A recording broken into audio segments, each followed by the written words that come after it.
आ गया बवाल गाने का पोस्टर। जी हाँ दोस्तों, आपका स्वागत है मेरे चैनल ऑसम भोजपुरी पर। वीडियो को पूरा देखिएगा।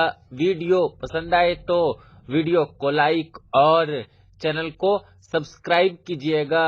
दोस्तों, अभी से लगभग 2 घंटा पहले मनी मिराज के एक नए बवाल गाने के पोस्टर को रिलीज किया गया, जिस गाने का नाम अब जान लेबू का है।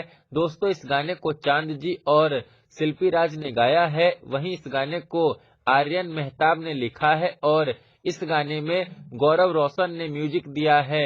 वहीं इस गाने को चांद जी ने कंपोज किया है।